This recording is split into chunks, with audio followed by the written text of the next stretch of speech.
So Sacred Citadel was all about this kind of comic action beat 'em up. We're really trying to bring kind of this old school, satisfying stuff that we all knew growing up, and bring it into kind of, current gen, really refresh it and make it come to life with some cool RPG elements, a lot of depth, and a lot of cool co-op action. I love the design aesthetic, and we're bringing back the beat 'em up. This is awesome. I haven't been excited for a game like this since Double Dragon Neon. I mean, I love to see the fighting moves actually surface in a title like this. What was the reason for bringing the lift moves, the stuns? What's up with that? There's a lot of influence that comes in from things like fighting games, right? And everybody loves being able to juggle and do these kinds of combos. And we figured, what's better than being able to do that than with your friends in a cooperative way, rather than having to necessarily sit there and fight against each other all the time. So being able to kind of have these whoa moments of guys up in the air for 10 seconds and stuff like that, we figured we'd just take it to another level. It's pretty cool too. When we got our hands on time with this, you've got loot that just drops from all over places, and it's very simple to equip it. So how intricate is the loot system and the equipment? Yeah, so there's armor, weapons, potions, lots of things like that to pick up all along the way.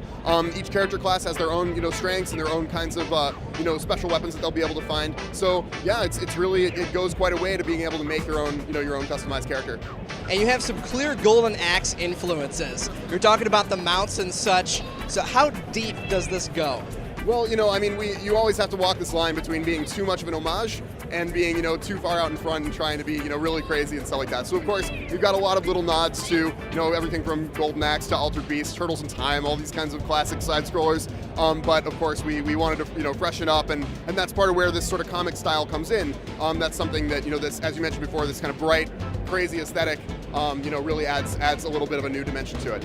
All right, so I got to play with the fight stick, and it was awesome. I absolutely love any kind of game that's going to put multiple controllers in there. What made you guys decide, hey, we got to get this to work for the people?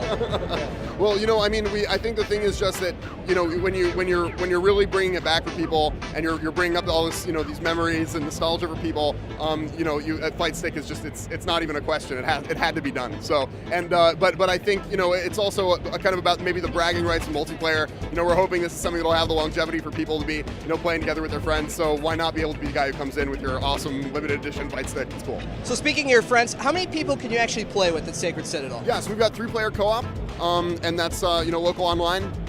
And you've got 4 different character classes to pick from, so we're hoping it's got enough variety in there that you'll always be able to set up a different party that's kind of got a different tactical focus from the other ones. So I got to play as the shaman.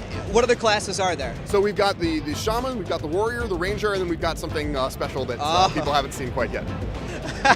Being secretive now. All right, so when can we expect this to drop? So the game's coming out in April. It's going to be available on PSN, XBLA, and Steam, and we can't wait for people to try it out.